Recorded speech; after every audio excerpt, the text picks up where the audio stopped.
शिवलिंग के निर्माण को।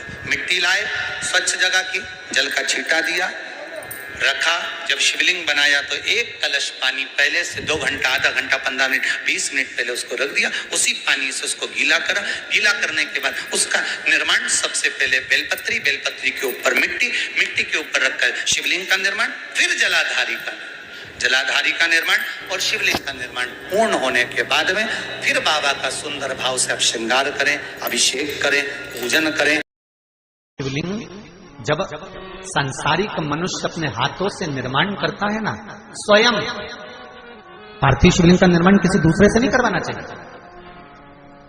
आजकल पार्थिव शिवलिंग का निर्माण नई नई डिजाइन से लोग करने लगे, ये अलग बात है, परंतु नियम पार्थिव शिवलिंग का जो नियम है, आजकल तो लोग भगवान का मुख बनाते हैं या वो अन्य स्वरूप बनाते हैं, पर पार्थिव शिवलिंग का जो निर्माण का विधान है, आप जैसा ब्रह्मा और विष्णु ने शिवलिंग प्रकट करा था, बस वैसा ही वैसा शिवलिंग भगवान शंकर का प्रकट कर लीजिए, वैसा की वैसे ही शिवलिंग का निर्माण कर लीजिए। और शिवलिंग का निर्माण आप स्वयं अपने हाथों से करिए। क्यों? क्योंकि लिंग पुराण के अंतर्गत आता है, जब सांसारिक मनुष्य अपने हाथों से किसी ब्राह्मण के साक्षी में बैठकर स्वयं यजमान जब शिवलिंग का निर्माण करता है, तो उसके हाथ की अगर कोई रेखा बेकार भी है तो शिवलिंग को बनाते बनाते वो रेखा सुधर जाती। जो शिवरात्रि के दिन मेरे मंदिर में दिया लगाएगा या बेलपत्री के पेड़ के नीचे जो दीप प्रज्वलित करेगा, उसके घर में लक्ष्मी सदा के लिए विराजमान रहेगी। शंकर का अनुमोदन है, शंकर के। जो व्यक्ति ज्यादा बीमार रहता हो, बहुत बीमारी उसको घेरे रहती हो, परेशान रह रहा हो, बीमारी बनी हुई है, तो बोर चढ़ाइए। बेर क्या बोलते हैं यहाँ पर? बेर की बोर, वो खाने वाला बेर जो होता है, उस बेर को 7 बेर ले लो और 7 बेर को लेकर अपने ऊपर से घुमाकर शिवरात्रि की दोपहर के 12 बजे शंकर भगवान के शिवलिंग पर ले जाकर उस बेर को चढ़ा दीजिए। आपका रोग, आपकी बीमारी मात्र 3 महीने के अंदर समाप्त हो जाएगी।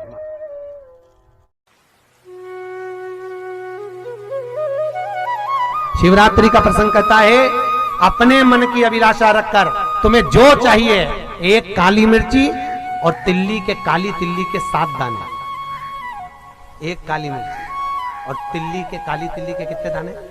7 दाने हथेली में रखकर अपनी कामना कर कर मन से अपने मन के बात को कहकर शंकर भगवान के शिवलिंग पर चढ़ा दीजिए। आपकी मनोकामना, कहते हैं हर महीने शिवरात्रि आती है, इस शिवरात्रि पर, मुख्य शिवरात्रि पर चढ़ाओगे, अगले महीने की जब शिवरात्रि आएगी तो आपकी मनोकामना पूरी हो जाएगी। एक काली मिर्ची और 7 काली तिल्ली के दाने, मात्र 7। महाराज, जिसके घर में क्लेश रहता हो, बहुत ज्यादा लड़ाई झगड़े हो रहे हैं, सास बहू के झगड़े, ना बहू कुछ सुनने को तैयार ना सास सुनने को तैयार, और घर में बेचारे पुरुषों की आफत, यहाँ भाई भाई झगड़ रहे हो, सास बहू में झगड़ रही हो, कुछ मत करिए। गेहूं की बाली को तोड़ो।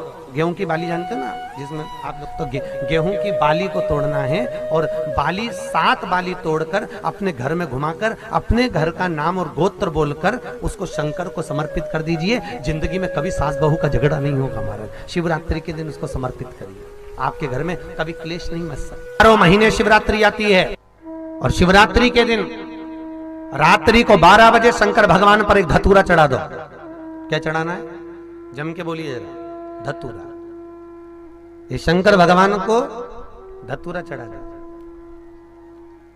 12 बजे रात्रि को शिव जी पे धतूरा चढ़ाओ, आधे घंटे तक धतूरा चढ़े रहने दो, और आप श्री शिवाय नमस्तुभ्यम का जाप करो। जिस शंकर जी पे धतूरा चढ़ाए उस मंदिर के बाहर बैठकर कौन सा मंत्र जपना है? श्री शिवाय नमस्तुभ्यम। फिर से बोलो, श्री शिवाय नमस्तुभ्यम। धतूरा चढ़ाकर श्री शिवाय नमस्तुभ्यम का स्मरण करिए। और जो दुकान नहीं चलती हो, घर में लक्ष्मी नहीं टिकती हो, खेत में फसल अच्छी नहीं आती हो, संपदा नहीं आ रही हो, बस उस धतूरे को लाल वस्त्र में बांधकर अपनी दुकान में, अपने व्यापार में, अपने घर में रात को 12:30 बजे उठाकर लाओ, और 4 बजे के पहले उसको अपनी दुकान, व्यापार, व्यवसाय में उसको बांध दीजिए।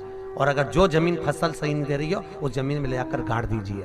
आपको जीवन में कभी तकलीफ नहीं भोगना पड़ेगी, लक्ष्मी बढ़ती चली जाएगी महाराज, संपदा बढ़ेगी। जो व्यक्ति ज्यादा बीमार रहता हो, बहुत बीमारी उसको घेरे रहती है और परेशान रह रहा हो, बीमारी बीमारी बनी हुई है, तो बोर चढ़ाइए। बेर क्या बोलते हैं यहाँ पर, बेर की बोर, वो खाने वाला बेर जो होता है, उस बेर को 7 बेर ले लो और 7 बेर को लेकर अपने ऊपर से घुमाकर शिवरात्रि की दोपहर के 12 बजे शंकर भगवान के शिवलिंग पर ले जाकर उस बेर को चढ़ा दीजिए।